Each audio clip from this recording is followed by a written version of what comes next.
अब आज और बता दूं सबसे बड़ा कि हम लोगों को कल रायपुर से यहाँ लेके यहाँ अस्थायी रूप से जेल बना के हम लोगों को यहाँ बंद कर दिया है। यदि 1-1.5 घंटा के अंदर हम लोगों को मुख्यमंत्री जी से मुलाकात नहीं करने देंगे तो यहाँ इतना बड़ा घटना होगा जिसका जिम्मेदार शासन प्रशासन रहेगा। ये सूचनार्थ शासन प्रशासन के पास पहुँचना चाहिए। यदि 1-1.5 घंटा के अंदर हम लोगों को हमारे मांग के बारे में मुख्यमंत्री जी से मुलाकात नहीं करेंगे तो यहाँ बहुत बड़ा घटना होने वाला है। बस यही कहना चाहता हूँ मैं। तो उस समय मुख्यमंत्री जी रमन सिंह थे, हमारी दिव्यांग भाई योगेश साहू मुख्यमंत्री के सामने सिर्फ पेंशन को लेके गए थे कि पेंशन से संबंधित है, पेंशन को बढ़ा दो। मुख्यमंत्री जी ने कुछ नहीं कहा उसको, बल्कि भगा दी उनको गेट से। जैसे ही गेट से हम लोग बाहर आए, योगेश साहू पेट्रोल लिया और अपने शरीर में पेट्रोल डाल के आत्मदाह कर दिया। उस समय 300 रुपये पेंशन था तो कहीं जाके 50 रुपये बढ़ाए थे और उसके मरने के बाद 50 रुपये ही बढ़ा है। तो क्या यह जायज़ है कि एक दिव्यांग की मृत्यु के बाद 50 रुपये मिलेगा? ऐसा यदि चाहते हैं तो हम सभी दिव्यांग एक साथ आत्मदाह कर लेते हैं।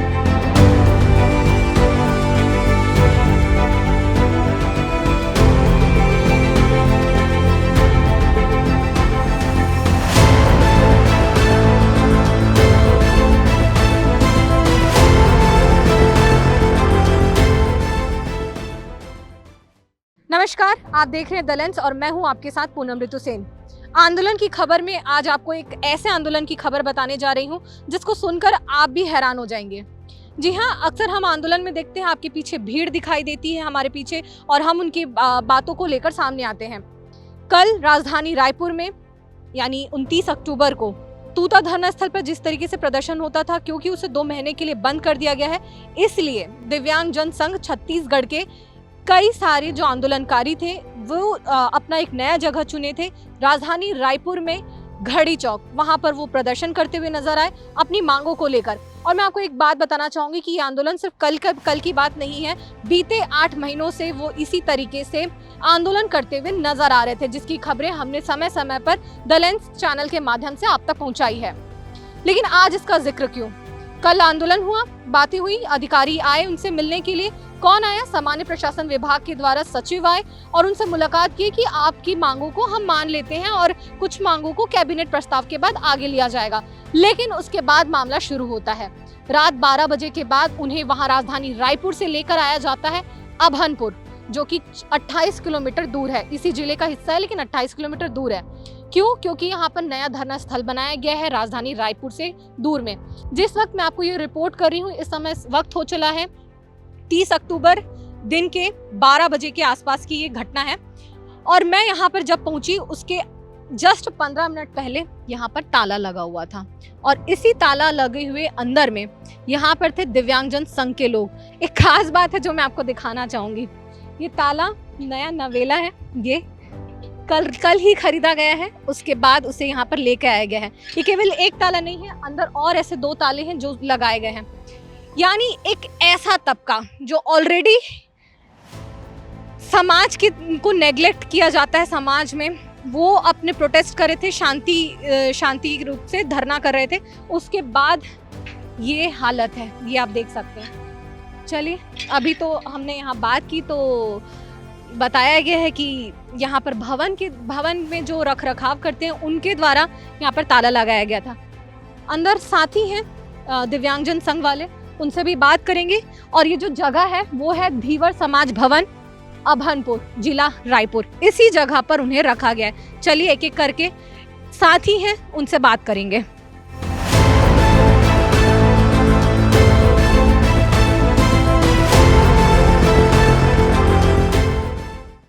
दोपहर के 12 बजे से अधिक का समय हो चला है। चलिए हम बातचीत करते हैं। सबसे पहले हम बात करेंगे जो छत्तीसगढ़ दिव्यांगजन संघ के अध्यक्ष है संतोष टोंडे जी, उनसे बात करेंगे। ये बताइए कि कल का क्या प्रकरण रहा है, क्या आप लोगों ने बात रखी है, क्या मांगे पूरी हो चुकी है, और कल का वाकया भी आप हमारे दर्शकों तक पहुंचाइए। जी, कल हम लोग अपनी 6 सूत्री लंबित मांगों को लेकर के राजधानी में हम लोग उतरे थे, क्योंकि हम लोग पिछले 8 महीने से इस संबंध में प्रयास कर रहे हैं कि हमारी 6 सूत्री मांगे हो जाए। तो वहाँ पर जो आए थे अधिकारी लोग, वो लोग हमको लेकर के गए थे सामान्य प्रशासन विभाग के सचिव से मिलाने के लिए और समाज कल्याण विभाग के सेक्रेटरी। और एक हम लोग बात की, जैसे मुकेश बंसल साहब जो वित्त से हैं, उनसे, लेकिन हमारा मुलाकात वहाँ पर सामान्य प्रशासन के जो सचिव थे उनसे और समाज कल्याण विभाग के सचिव से, दोनों से मुलाकात हुआ। वहाँ क्या नाम है अधिकारियों के? रजत कुमार जो सामान्य प्रशासन विभाग से हैं और समाज कल्याण विभाग से हैं भुवनेश यादव, इनसे हमारी मुलाकात हुई। मुलाकात होने पे हमारी 6 सूत्री मांगों के संबंध में हम लोगों ने एक एक करके बात किया। उसमें पहला तो जैसे फर्जी दिव्यांग के थ्रू जो लोग नौकरी कर रहे हैं उन लोगों का हम लोग मुख ऐसा जांच किए हैं, इतना लोग सेवा से हटा दिए, इतना लोग पर कार्रवाई हुआ है, ऐसा करके बताया गया। लेकिन वास्तव में कार्रवाई हुआ है नहीं हुआ है इसका हमको ऐसा कोई प्रमाण नहीं है, क्योंकि एक लेटर दिया गया है कि अमुक विभाग से हमको ये लेटर मिला है, आप चाहें तो इसका RTI लगा करके जानकारी ले सकते करके, लेकिन हमारे पास ऐसा कुछ भी ऐसा नहीं है कि उनके ऊपर कार्रवाई हुआ है या बर्खास्त हुआ है। यानी कल जो बातें निकलकर सामने आ रही थी कि मांगे मान ली गई हैं, इसके बारे में आप क्या कहेंगे? नहीं, ये सिर्फ धोखा और गुमराह में रखने के लिए बोला गया था, कोई भी मांगों पे विचार नहीं रखा गया, क्योंकि हमारी सबसे बड़ी जो प्रमुख मांगों में से एक और मांग है जो है पेंशन बढ़ोतरी के संबंध में। उनसे बात हुआ तो कहना था कि इसके संबंध में हमने प्रपोजल ऑलरेडी शासन को भेज चुके हैं, ये शासन स्तर का काम है, हमारी स्तर का काम नहीं, इसको हम लोग नहीं कर सकते। शासन चाहेगा तो वित्त में अपनी बात को रख करके इसको, शासन मतलब कैबिनेट में को मुद्दा है, कैबिनेट में इसको बात को रखेंगे, क्योंकि वित्त से संबंधित है तो उनसे सलाह मशवरा करके अपना लोग करेंगे। हम अपनी तरफ से प्रस्ताव भेज चुके हैं, कहना था। मैं आपके और साथी एक एक करके उनसे भी बात करूंगी। आप मुझे ये बताइए, 500 रुपये भी पेंशन मिलता है और इसका हम इतिहास देखें, पहले कितना मिलता था, क्या क्या मांगी हुई, क्या क्या प्रोटेस्ट आप लोग को करना पड़ा, आपके एक साथी ने आत्मदाह भी किया, जान भी गई, उसके बाद भी मात्र 50 रुपये बढ़ा था, जितना मुझे पता चला है। इसके बारे में हमारे दर्शकों को बताइए। ये जो दिव्यांगजन का जो अधिकार और हक की लड़ाई जो है आज की या इसी वर्ष की नहीं है, ये पूर्व से हम लोग इस संघर्ष करते आ रहे हैं। क्योंकि 2016 दिव्यांग अधिकार अधिनियम ये कहता है कि समान अधिकार और सम्मान पूर्वक उनको योजना का लाभ मिले। वस्तु स्थिति के अनुसार सबसे पहले हमें 150 रुपया मिला, इसके बाद फिर 200 रुपया हुए, फिर 150 बढ़ा के 350 हुआ। कब साल की बात है, आप उसे भी बताते चलेंगे? ये सबसे पहले जब पंचायती राज अधिनियम जब लागू हुआ था उस समय बहुत निम्न स्तर में दिया जाता था पेंशन। फिर रमन जी के सरकार आए, उसमें 200 से 250 हुआ। फिर उनका तीन बार का मुख्यमंत्री रहा तो दूसरा बार में उनने 350 किए। फिर जैसे कांग्रेस की सरकार आए तब भी संघर्ष जारी रहा, तो उसमें हमें 350 से अभी 500 रुपये मिल रहा है। तो हमारी मांग ये है सरकार से कि वन नेशन तो वन पेंशन होना चाहिए। वन राज्य है, वन नेशन का मतलब एक राष्ट्र तो एक पेंशन। कहीं अलग है, अलग राज्य में अलग अलग पेंशन है, तो हमारे राज्य में भी खनिज संपदा की कमी नहीं है। क्योंकि हमें एक बहाना किया जाता है शासन प्रशासन की ओर से कि इसमें अधिभार सरकार को लोड पड़ेगा तो ये होगा, ये ऐसा कुछ नहीं है। अगर सरकार के पास पैसा नहीं होता या मैनेजमेंट नहीं होता तो 70 लाख सामान्य महिलाओं को बिना मांगे 1-1 हज़ार रुपया हर महीना वो मला दे। तारी वंदन योजना जी, जे कमा सके ना खा सके। बहुत वाजिब बात है। यहाँ पर मैं आपसे ये जानना चाहूँगी, वो वाकया मुझे बताइए जब आत्मदाह हुआ था, वो उस समय आप लोगों का क्या मांगे पूरी हुई, कितना पेंशन बढ़ाया गया, उसके बाद आप लोगों को आज यहाँ प्रोटेस्ट करते हुए 8 महीने से अधिक समय हो चुका है। मैम उस टाइम जो है ना हम लोग का सिर्फ पेंशन था और कुछ मांगे और थी, जो कि अब वो बहुत समय हो चुका है तो मांगे जो है वो याद नहीं है। लेकिन ज़्यादातर हम लोग का जो स्टार्टिंग से हम लोग का जो मांग है वो पेंशन के संबंध में था। उस टाइम जो है ना 150 रुपये से 300 रुपये और 300 से 50 रुपये और बढ़ा था। ये जब ये कब की बात है? ये 2016 के भी पहले? 2016 की पहले की बात है ये। उसके बाद फिर 350 से डायरेक्ट 500 रुपये हुआ था। वो जब वाकया हुआ था आत्मदाह वाला, वो मुझे थोड़ा बताइए आप। हाँ, उसमें हमारे जो दिव्यांग साथी थे सभी लोग थे, प्रदेश व्यापी हमारे काफ़ी जो वरिष्ठ जन थे, सीनियर लोग थे, वो लोग भी संघर्ष कर रहे थे कि पेंशन बढ़ोतरी के संबंध में और समाज कल्याण में हो रहे दिव्यांगों के हक के संबंध में, क्योंकि दिव्यांगों के नाम से पैसा लेकर के बंदरबाट किया जाता था। उस संबंध में हमारे वरिष्ठ जन लोग संघर्षरत थे। उस दौरान अपनी मांगों को लेकर के, खास करके पेंशन बढ़ोतरी के संबंध में रमन सिंह से बार बार अनुरोध निवेदन किया जा रहा था कि हमारी पेंशन बढ़ा दिया जाए करके, लेकिन बात नहीं माना गया। इसलिए हमारे कुछ दिव्यांग साथी तो उस दौरान आत्मदाह तक भी वहाँ पर किए थे। ये 2015-16 की बातें हैं। जो बाद से पेंशन कितना बढ़ाया गया? वो 50 रुपये बढ़ा था उस टाइम, मात्र 50 रुपया। हालात आप देख सकते हैं। अभी उस समय तो मांग था कि पेंशन बढ़ोतरी की जाए, उसमें मांग में जो धरना कर रहे थे उसमें लिखा नहीं गया था कि हमें इतना से इतना रुपए, तो आत्मदाह करना पड़ा। उसके बाद मात्र 50 रुपए बढ़ा, उसके बाद 300 से 350, उसके बाद अब जाकर भूपेश बघेल की सरकार आई थी, उसके बाद 500 रुपए। बाकी राज्यों से मैं कंपेयर करूं, है ना, तो उसके बारे में बताइए। जैसे अन्य राज्यों में है, आज बात किया जाए तेलंगाना में 6,000 रुपये पेंशन मिलता है, दिल्ली में 5,000 रुपये पेंशन मिलता है। वहाँ पर भी बीजेपी की ही सरकार है, और उनके जो सहायक हैं जिनको भरण पोषण करते हैं उनको भी 5,000 रुपया दिया जाता है। अन्य जैसे कहीं पर 3500 है, कहीं पर 4,000 रुपया है, कहीं पर 3,000 है, कहीं पर 1,100 रुपया है। पूरे देश में छत्तीसगढ़ ही एक ऐसा राज्य है जहाँ पर सबसे कम पेंशन दिया जाता है। और जैसे हम लोग पेंशन की बढ़ोतरी की बातें कर रहे हैं, तो ये मैं ऐसे ही नहीं बोल रहा हूँ। हम लोगों का जो दिव्यांगजन अधिकार अधिनियम है उसमें साफ साफ शब्दों में लिखा हुआ है कि किसी भी राज्य में किसी भी योजना के द्वारा दी जाने वाली राशि से 25% अधिक राशि दिव्यांगजनों को पेंशन के रूप में देना है। ये साफ साफ शब्दों में लिखा हुआ है, इसीलिए हम लोग मांग रहे हैं। आज सरकार राज्य में महतारी बंधन योजना चला रही है, जिसमें सामान्य महिलाओं को 1,000 रुपये दिया जा रहा है। अगर उसका 25% भी अगर बढ़ोतरी की बात किया जाए तो 1,250 रुपये हमारा पेंशन बनता है, जो हमारा जो नियम कानून के अनुसार से है। प्रमुख मांगों में जब हम देख रहे हैं कि इसमें आप लोगों ने एक ये भी लिखा है कि जो बैकलॉग पदों में भर्ती है, इसके अलावा जो फर्जी तरीके से शासकीय सेवाओं में लग चुके हैं फर्जी दिव्यांग सर्टिफिकेट लगाकर, उसके बारे में बताइए। हम उसके बारे में बताना चाहता हूँ मैडम कि जैसे दिव्यांगों को सशक्त करने के लिए हम लोग शासकीय नौकरी, स्वरोजगार और पेंशन, इस तरीके से हम उनको सशक्त कर सकते हैं।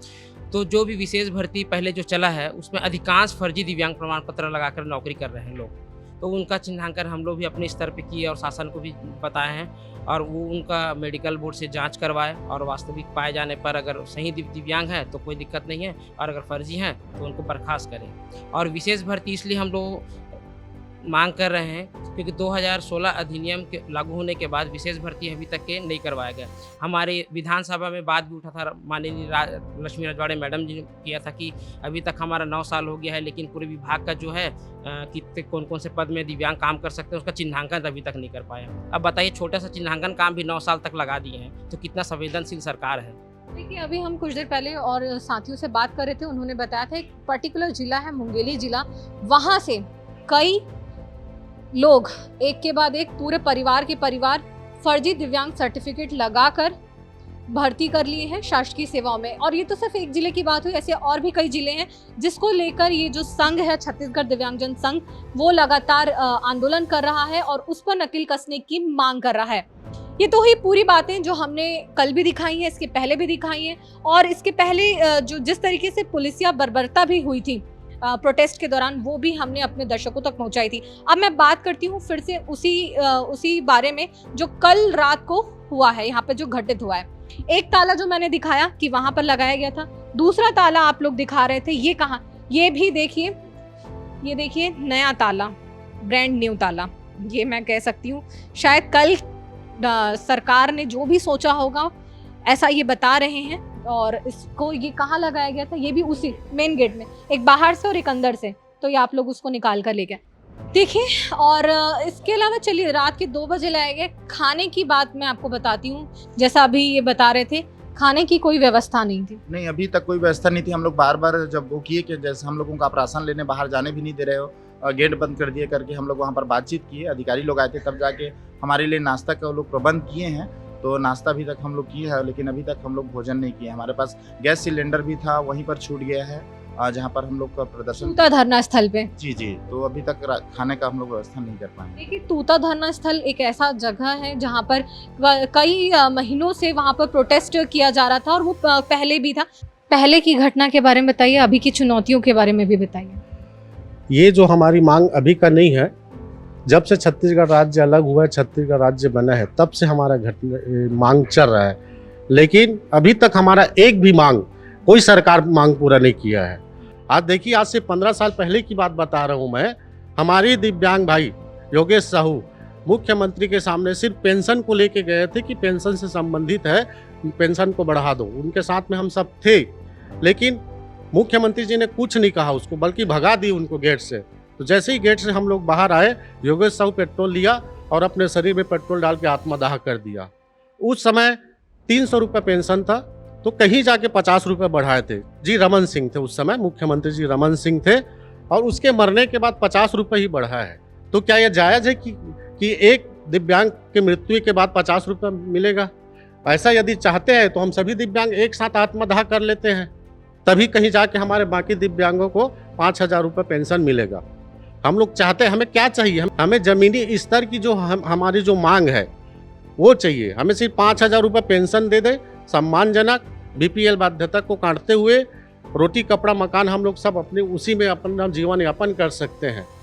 बाकी लोगों को कैसे पेमेंट बढ़ जाता है, सांसद का पेमेंट बढ़ जाता है, विधायकों का पेमेंट बन जाता है, भत्ता बढ़ जाता है। हम लोग ऐसे क्या किए हैं भाई? और यदि हमारे मांग को आज 25 साल हो गया, 25 साल में क्या 300 से लेके 500 रुपये तक की ही मिल सकता है क्या? आप लोग को ही मैं पूछता हूँ, आप लोग हमारे आवाज़ को वहाँ तक पहुँचाते हो, क्या ये नियम सही है कि एक दिव्यांग को 150 रुपये से लेके 25 साल में 500 रुपये तक ही मिल सकता है? क्या महंगाई हम लोगों के लिए नहीं है क्या महंगाई? कितनी संख्या है आप लोग की छत्तीसगढ़ में? छत्तीसगढ़ राज्य में हमारा 7 लाख दिव्यांग है। 7 लाख दिव्यांगों में से एक सांसद ऑलरेडी ऐसे ही बन सकता है। तो हम लोग शासन के नज़र में सिर्फ वोट डालने के लिए ही पैदा हुए हैं, उसके बाद हमारा कोई अधिकार नहीं है। और जो अधिकार आता है वो केवल कागजी कार्रवाई में रहता है, और कागजी कार्रवाई के बाद ख़त्म हो जाता है। तो अब हमें उस टाइप से अधिकार नहीं चाहिए। हमारे ज़मीनी स्तर का मांग जो पेंशन है वो पूरा होना चाहिए। अब आज और बता दूं सबसे बड़ा कि हम लोगों को कल रायपुर से यहाँ लेके यहाँ अस्थायी रूप से जेल बना के हम लोगों को यहाँ बंद कर दिया है। यदि 1-1.5 घंटा के अंदर हम लोगों को मुख्यमंत्री जी से मुलाकात नहीं करने देंगे तो यहाँ इतना बड़ा घटना होगा जिसका जिम्मेदार शासन और प्रशासन रहेगा। ये सूचनार्थ शासन प्रशासन के पास पहुँचना चाहिए। यदि 1-1.5 घंटा के अंदर हम लोगों को हमारी मांग के बारे में मुख्यमंत्री जी से मुलाकात नहीं करेंगे तो यहाँ बहुत बड़ा घटना होने वाला है। बस यही कहना चाहता हूँ मैं। यहाँ पर जो जितना भी राशन का सामान यहाँ पर रखा गया है, ये सब किराए से लेकर आया गया है, और ये महीनों से इसी तरीके से यहाँ पर लोग प्रदर्शन कर रहे हैं। कुछ और भी साथी हैं, उनसे भी बात करेंगे। दीदी, मैं आपसे ये जानना चाहूँगी कि महतारी वंदन योजना का पैसा सभी लोगों को मिलता है, जितनी भी महिलाएं हैं, लेकिन आप तक तो नहीं मिलता होगा? नहीं मिलता है मेरे को महतारी वंदन, क्योंकि मेरा शादी नहीं हुआ है और मेरा 30 साल से पार हो गए हैं, और मेरे को महतारी वंदन योजना में शामिल नहीं हूँ, तो नहीं मिलता है पैसा। देखिए, एक बहुत बड़ी समस्या तो ये होती होगी कि आप निःशक्त हैं, दिव्यांग हैं, तो शादी में बहुत मुश्किलें तो होते हैं, और कहाँ से शादी करेंगे? दिव्यांग है तो कौन करेंगे? और पढ़े लिखे हैं तो वही पोस्ट नहीं निकाल रहे हैं, सीधी भर्ती का तो नहीं लग रहे हैं। सरकार से यही विनती करती हूँ कि अगर पढ़े लिखे हैं उनके लिए सीधी भर्ती का पोस्ट निकाले, और दिव्यांगों को जो मांग है उस 6 सूत्री मांग उसको पूरा करे। कल की रात कितनी मुश्किल हुई?